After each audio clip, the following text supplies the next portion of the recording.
या हेलो। तो आज हम जो क्वेश्चन देखने वाले हैं उस क्वेश्चन का नाम है kth largest element in binary search tree. तो ठीक है, तो ये क्वेश्चन क्या कह रहा है कि आपको एक बाइनरी सर्च ट्री दे दिया जाएगा, उसमें आपको केथवा लार्जेस्ट एलिमेंट बताना होगा। तो आप इस क्वेश्चन को कैसे करेंगे? तो ठीक है, तो हम इस क्वेश्चन को करने के लिए सबसे पहले अपने अपने इस क्वेश्चन को करने के लिए हम सबसे पहले अपने व्हाइट बोर्ड पे चलते हैं। तो देखते हैं कि क्या होगा, इस क्वेश्चन को कैसे किया जाएगा। तो ठीक है, जैसे कि मान लेते हैं कि इसके क्वेश्चन पहले क्या रहा है, पहले वो समझते हैं। तो हमारे पास क्वेश्चन में ऐसे बोल रहा है कि हमारे पास एक बाइनरी सर्च ट्री है। तो सपोज इसको 4 देते हैं, इसको 2 देते हैं और इसको 9 देते हैं। तो ये बाइनरी सर्च ट्री है जो कि इससे और इससे कनेक्टेड है। अगर इसने मुझे पूछा पहला केथ, अगर के की वैल्यू 1 है तो इसका क्या मतलब हुआ कि पहला लार्जेस्ट एलिमेंट इस बाइनरी सर्च ट्री में कौन है, वो 9 है। ठीक है, अगर के की वैल्यू हो गई 2। ठीक है, ठीक है। अब मुझसे पूछा कि इस बाइनरी ट्री में दूसरा सबसे बड़ा एलिमेंट कौन है, तो हम 9 को छोड़ देंगे। उसके बाद कौन सा बचा, उसके बाद बचा 4। ठीक है, अगर के की वैल्यू हो गई 3 तो फिर पहला दूसरा तीसरा ये हो गया 2। ठीक है, ठीक है। तो अब हम इस क्वेश्चन को करने का हमारा क्या अप्रोच होगा? तो इस क्वेश्चन करने का हमारा पहला अप्रोच हम ये देखते हैं कि सपोज ये जो बाइनरी ट्री है,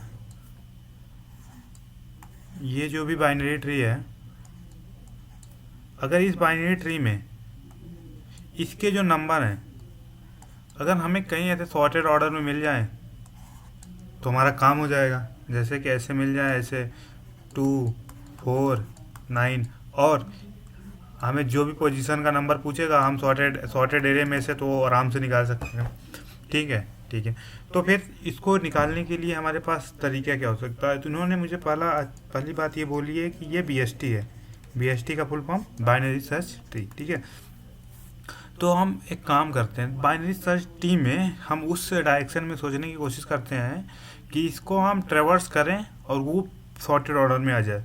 तो बाइनरी सर्च ट्री में कौन सा ट्रेवर्सल है जो कि हमें सॉर्टेड ऑर्डर में,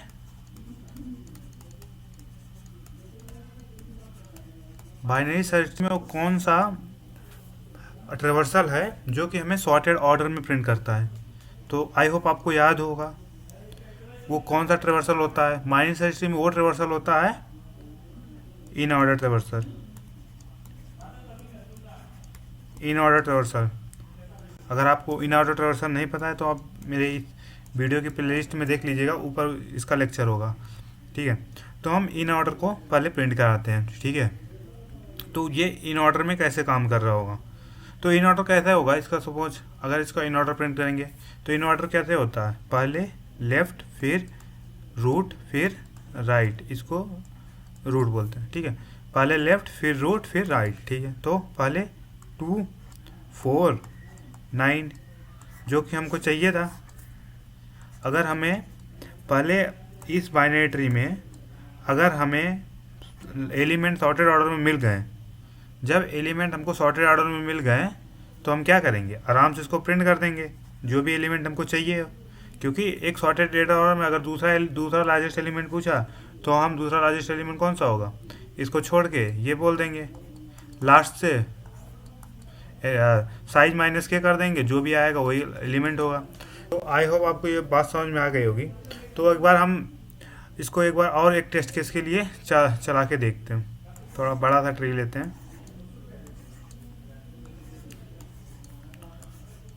बड़ा सा ट्री ले लिए हैं। हम इसको देते हैं 4, 3, सॉरी इसको 3 दे देने पर गड़बड़ हो जाएगा। 4, 2, 3, 1,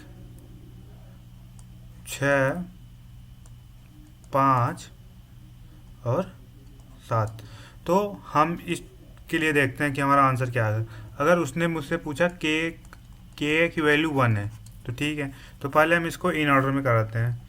तो इन ऑर्डर में करने पे क्या होगा, पहले आएगा 1, फिर 2, फिर 3, फिर 4, फिर 5, फिर 6, फिर 7। ये सॉर्टेड ऑर्डर मिल गया हमको। अब इसने बोला k की वैल्यू 1 है, तो k की वैल्यू 1 का मतलब ये वाला एलिमेंट होगा, तो हमें आउटपुट में 7 प्रिंट कर देना। अगर k की वैल्यू सपोज 2 होती तो हम 6 को प्रिंट कर देते हैं, ठीक है। अगर k की वैल्यू होती 3 तब हम 5 को प्रिंट कर देते हैं, ठीक है। आई होप आपको ये कॉन्सेप्ट समझ में आया होगा कि हम कैसे कर रहे हैं। तो हम इस चीज़ को एक बार हम एडिटर पे जाके इसको इम्प्लीमेंट कर देते हैं, ठीक है। तो हम आ गए हैं अपने एडिटर पे।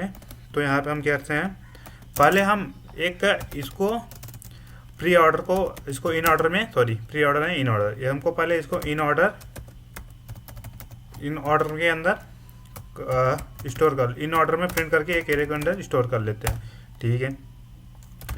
तो हम एक हमने पहले रूट लिया, उसके बाद हमने एक वेक्टर लिया जिसके अंदर आंसर को स्टोर कर लेंगे। अब हमने कहा अगर रूट जो है अगर वो नल के बराबर आया तो हम यहाँ पे रिटर्न कर देंगे, ठीक है। सॉरी,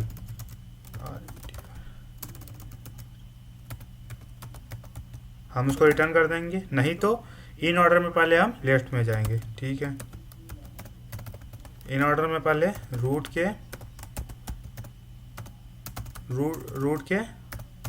लेफ्ट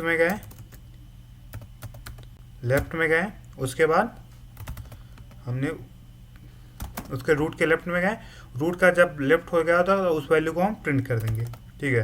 प्रिंट का मतलब हम अपने आंसर के अंदर पुश बैक कर लेंगे, ठीक है। तो पुश बैक कर लिया, आंसर में क्या, रूट के डेटा को, ठीक है। अब हमने कहा एक काम करो, इन ऑर्डर में अब रूट के राइट में चले जाओ, अब आंसर के लिए कॉल कर दो। मतलब हमने पहले इन ऑर्डर को प्रिंट करा। इन ऑर्डर कैसे प्रिंट हो रहा है कि पहले हम चेक कर रहे हैं बेस केस, अगर वो रूट नल है तो रिटर्न कर दो, नहीं तो पहले जो भी नेड है उसके लेफ्ट वाले पार्ट में जाओ, उसके यहाँ से हम पहले यहाँ से लेफ्ट वाले पार्ट में गए, लेफ्ट वाला पार्ट हो गया, लेफ्ट वाले पार्ट को प्रिंट कर दो, लेफ्ट वाले पार्ट से आंसर आ गया। अब उस नोट को ले लो जिस नोट को चाहिए, अब उसके राइट वाले पार्ट में जाओ। एक बार मैं इसको आपको एडिटर पे कर समझाता हूँ, एक बार कैसे बोल रहा हूँ मैं ये बोल रहा हूँ कि जैसे कि ये कि इस केस के लिए ये थोड़ा हम एक अब नया पेज बना लेते हैं। सपोज जैसे कर लेते हैं 4 3 2 12 1 and leave that and 5 and 13। तो हम क्या कर रहे हैं कि हम पहले इसके लेफ्ट वाले आंसर को कहीं स्टोर कर लेते हैं। मान लेते हैं कि वो हमारा आंसर आ गया होगा, आंसर आ गया तो अब हमें 4 को स्टोर करना है, तो हम एरे के अंदर 4 को पुश कर देते हैं, फिर और उसके बाद हम राइट में जाएंगे, ठीक है। पहले लेफ्ट वाले में जाते हैं, लेफ्ट वाले मान लेते हैं कि वो आंसर हमारा प्रिंट हो चुका होगा। कैसे हुआ होगा हमें नहीं पता, हम बाद में देखेंगे इसको। पहले हम लेफ्ट वाले पार्ट में गए होंगे, लेफ्ट वाले ने सबको प्रिंट किया होगा, फिर राइट वाले पार्ट में गए, राइट वाले को प्रिंट किया होगा। अब पहले हम लेफ्ट में गए, उसके बाद हमने अपने रूट को प्रिंट कराया, फिर उसके बाद हम राइट में गए, ठीक है। बस ये छोटा सा कॉन्सेप्ट था। हाँ, उसके बाद हम अपने इसको ड्राइव पे आते हैं, ठीक है। तो हमने कहा एक काम करते हैं, इस वेक्टर को कॉल कर लेते हैं, ठीक है। इस वेक्टर के मतलब इस फंक्शन को कॉल कर लेते हैं, इस फंक्शन को कॉल कर लिए, ठीक है, रूट के और आंसर को, ठीक है। अब हमने कहा कि हमें कौन सा एलिमेंट बताना है। इन्होंने बोला कि हमें